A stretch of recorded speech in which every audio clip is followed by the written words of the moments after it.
Hello, hello. Today we got a game between Lenorm as Zinch and Sted as greenskins. Sted bringing a Night Goblin Warboss with Tormentor Sword. Then we have also, what else do we have on him? We also have Spider of the Bad Moon, Rented Fungi, and then with Orc Shaman, which is Rain Burster. Not going to be the best here, but we'll do some good damage to the Marauder Horseman, and then Lenorm is bringing a Chaos Sorcerer with just blue fire and Sword of Change.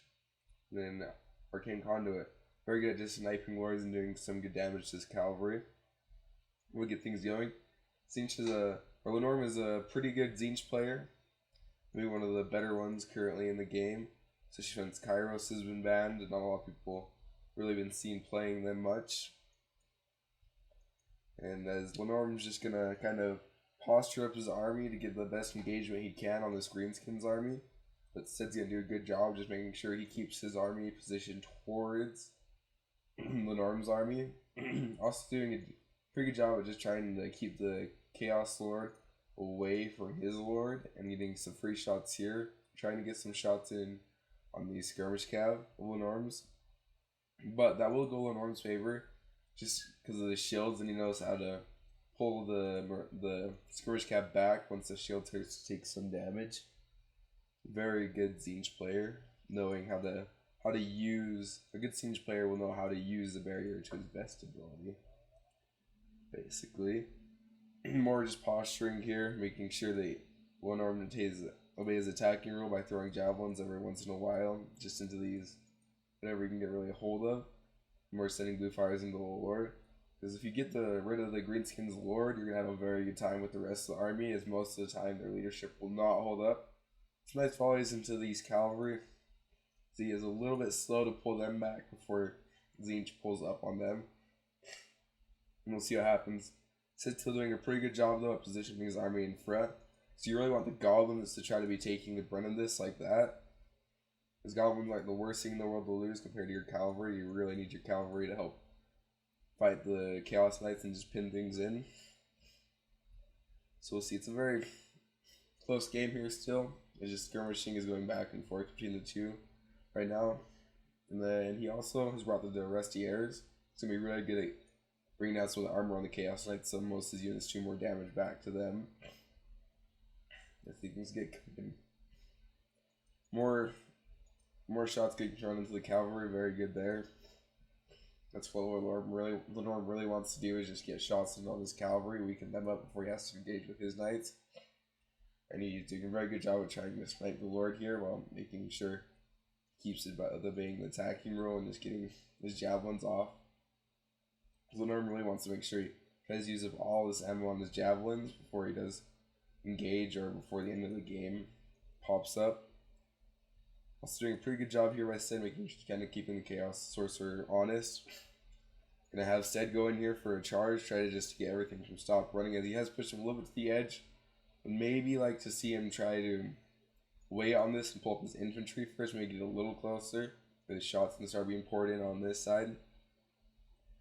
As this is going to go to the Zinch's favor, as there's just more units here altogether, and Mutable Vortex fighting gets more its engine and its disoriented ability.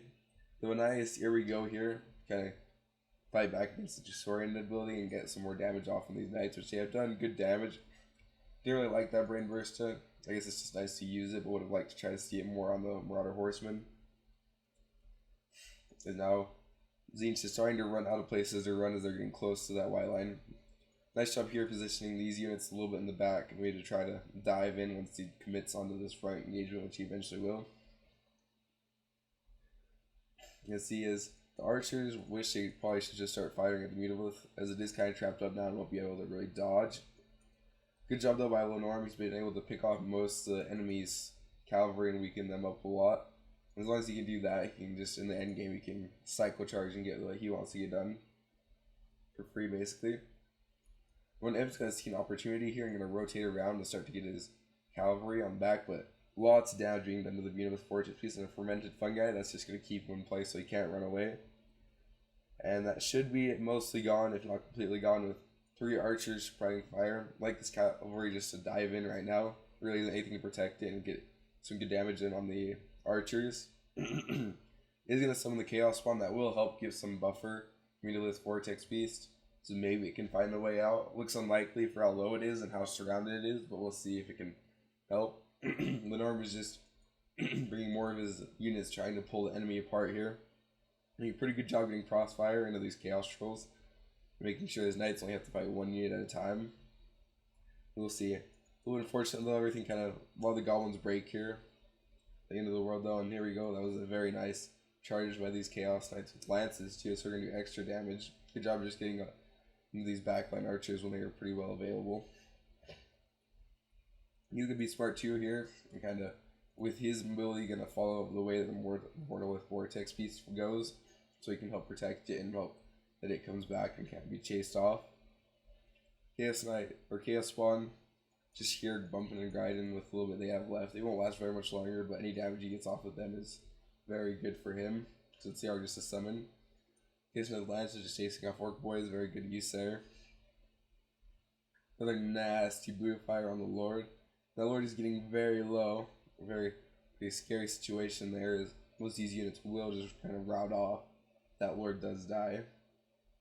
Knight's kind of in a 2v1 right now.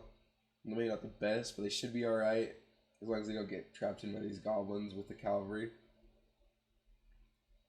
Chaos Sorcerer is taking some damage now as archers kind of start to focus fire on Lenorm. It's a little busy to dodge. A nice fermented fungi just to try to give him a rampage.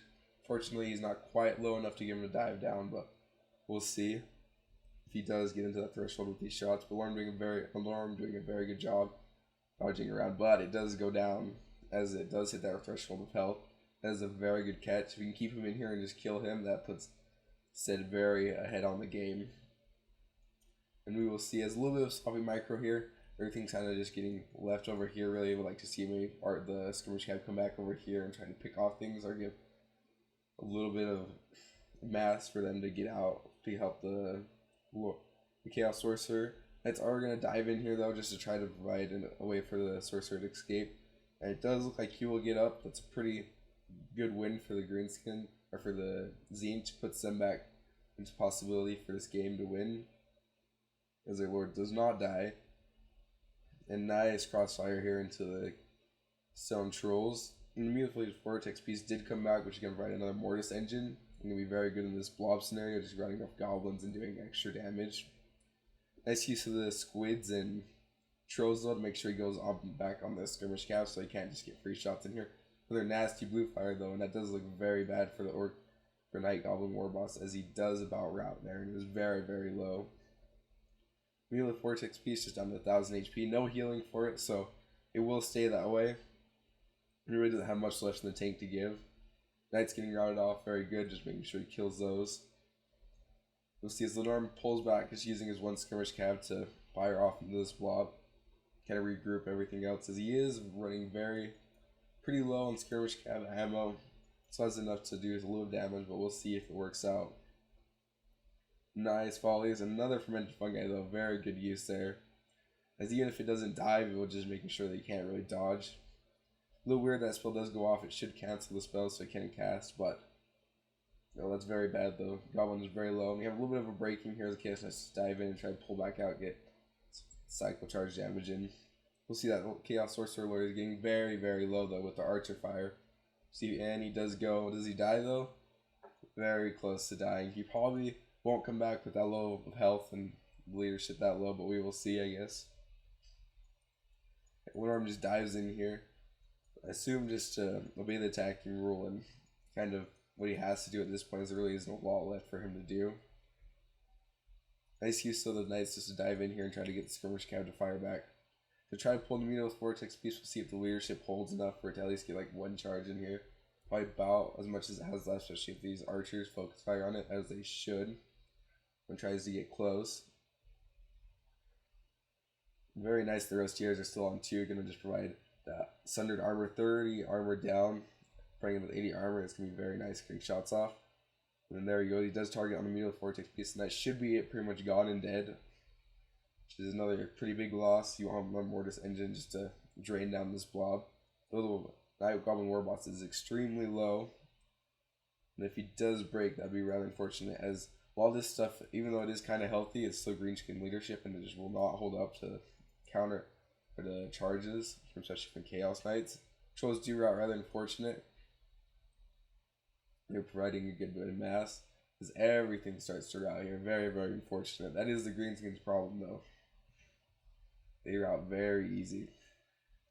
Another nice here we go, though, for getting extra damage for the units that are fighting in here against Chaos Knights and the Marauder Horsemen. Archers getting free shots into Marauder Horsemen. I maybe would like to see him used on the Chaos Knights, but it's not the end of the attack, but it's still a pretty good target, so they can't fire off into the trolls and do damage to them and get them to rout. Very unfortunate here, though, as the Knight Goblin Warboss does rout. It'll just be chased off and probably killed, and that could be the death note for the greenskins. It does say they were ahead on the balance of power, but the greenskins leadership is very fickle, so we'll see if it can hold up if their lord does die. And see, he's down to 146 HP. We'll see he gets lower and lower, and he does die. We'll see if the greenskins leadership can hold up now. Lenorm's going to do a very good job just making sure he counter charges in here and gets rear attacks, so the leadership of the greenskins does fall. Nice brain burster there, though, especially against the low armor Marauder Horseman. And I assume that that's another here we go. A little unfortunate, though. Most things have routed at this point. That wasn't this blob. Will help the squigs as they start to rout, though. Rather unfortunate if they do break, then it's kind of a wasted here we go. Trolls are going to come in here and help. Very good play, as the trolls will do good damage into the Chaos Knights. One of the few things that's left that can really do damage. Archers will just poke them down a little bit and provide them to rout, which will be very good. You want to make sure you don't get overextended with these trolls, though. I like to see them kind of stay kind of a little bit closer back here. Lenorm is going to do a very good job of trying just to pick their leadership off, getting cycle charges on them and fighting their open flanks. And we'll see as just have to charge these ones in for just quick. Nice brain burst, though. And Archer's just getting free reign here. Very bad for Lenorm, as they will just kind of pick units off these Chaos Knights and just do extra damage to them and get them weaker. See, greenskins doing a smart play here, though, grouping all the units back up to get ready for engagement. We're going to fast forward here a little bit, as it's just kind of, just trying to chase things off for the Tzeentch side.